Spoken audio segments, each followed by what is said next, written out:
Good morning, I'm Harley Schlanger from the LaRouche organization with your daily video update for April 10th, 2025. Well, we've been through quite a bit in the first months of the presidency of Donald Trump. It's been a wild ride, but I want to try and go through a couple of points that will give some explanation for what we're actually seeing occur and point toward the real solution, because the tariff policy as presented so far by President Trump may have had good intentions, but is not the solution. Now, what we've seen is since the beginnings of this new tariff policy, wild ride in the stock markets, a sell-off of treasuries, a threat of rising interest rates, huge losses for the pension funds. Some are estimating $5 trillion on the stock market lost in value. So as the pension funds get hit, they sell off treasuries to try and get some liquidity. And that puts enormous pressure on the $30 trillion treasury market, which is the one source of liquidity for the government. And of course, then you have the Federal Reserve bailing out banks. Now, the talk of recession is silly. It's not a recession. We're looking at a breakdown of the whole global trade and financial system.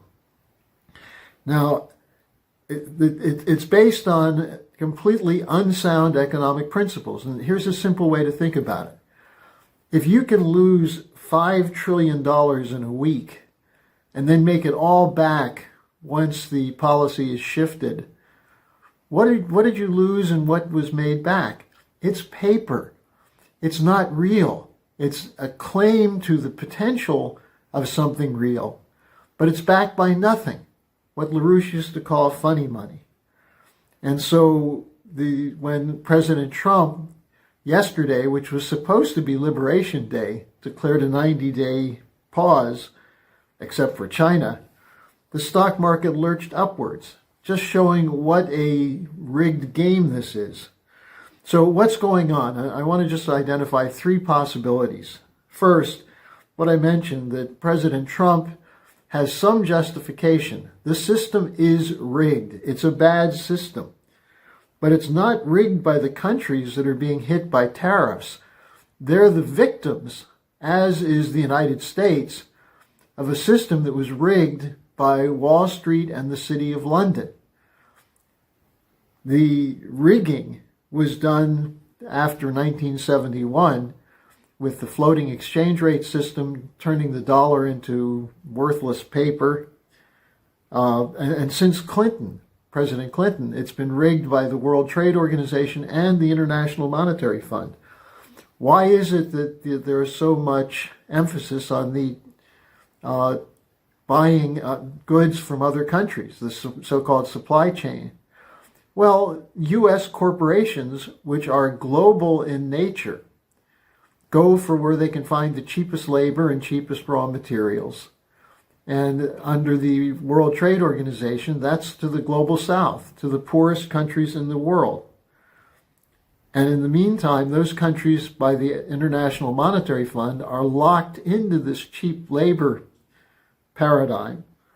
Well, U.S. corporations, which can make money from having cheap labor costs, shut down their factories which provided decent jobs in the United States. And so the result was that you had more debt created, you had a complete distortion of economic policy, and the solution is not a tariff policy. The solution is a change in the economic policy overall, and I'll get to that in a moment. So the first explanation is that this was the wrong solution to a real problem. Now, secondly, let's look at it more deeply. This is deliberate sabotage, and the people who are running it, namely those people tied to these corporations, the corporate cartels and others, they intend to use the bond issue, the treasury markets, to sink Donald Trump. They said it. It's in their press. This goes back to the 2018-2019 policy of the City of London to prevent a second Trump term. And now that he is in a second Trump term, to try to sabotage that, to weaken him, and to use the rattling of the financial system to undermine him as a president. With $30 trillion treasury market, you can create through reverse leverage a flood of funds going either in or out of the banks, in or out of people's pensions, and create a panic which can then be used to destroy a political policy. Now, the British media jumped on this. The London Independent, The Guardian, and others put out a story that Donald Trump is the new Liz Truss. Remember her? The British Prime Minister who was in for 22, in 2022 she was in for 49 days, and she was run out because of a completely crazy economic policy that nearly melted down the system. Well, that's what they're saying is Trump. Trump is the new Liz Truss. For example, the American Enterprise Institute has a fellow named Desmond Lachman who said, quote, "The tariff failure will make Trump a lame duck president long before the 2026 midterm election." That's the goal. Take away the power of Trump, take away his base of support by driving up interest rates, making housing unaffordable, inflation, more unaffordable food and gas and so on. And that will lead to a Democratic victory in 2026, which would pretty much undermine everything Trump is trying to do, including his very well thought through peace initiative with Ukraine and Russia. Now, the third option is this is just incompetence. Now, there's certainly a lot of incompetence, and it's a big problem because people are paid well to be incompetent. In other words, corruption and incompetence go hand in hand. But let me give you an example. The head of the President's Council of Economic Advisors is named Stephen Miran. He's Harvard trained, which is something against him to start with. He's Austrian school, which means he's a neoliberal. And he's a financial advisor who helps people make a fortune through speculation. Now, he gave a speech April 7th to the Hudson Institute. And here's what he said. "The reason for the tariff policy is that the rest of the world must pay its share to the United States because it's unfair for the United States to underwrite the global system." Well, it is unfair to the United States, but it's not the American people that did it. It was done by the corporations. But here's what he said. He said two completely absurd statements. The U.S. security umbrella has created, quote, "the greatest era of peace mankind has ever known," unquote. Is he crazy?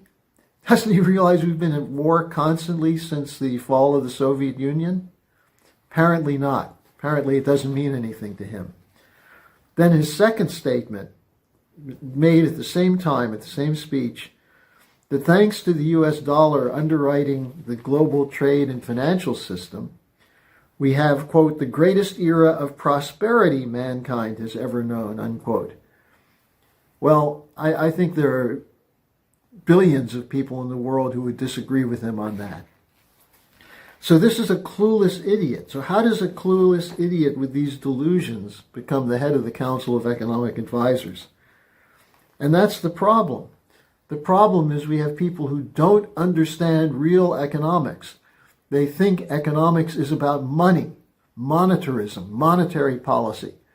And if you can show a profit on paper, even if you produce nothing, for example, when you give tax cuts to corporations and the CEOs use the money from the cuts to buy the shares of stock in the company, which drives the stock price up, even as the company is going into deeper and deeper debt and ultimately insolvency.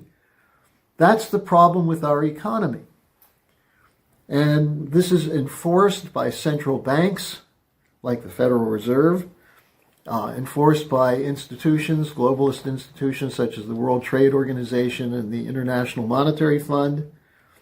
and it's enforced and protected by war, by the deployment of military against any country which challenges this system.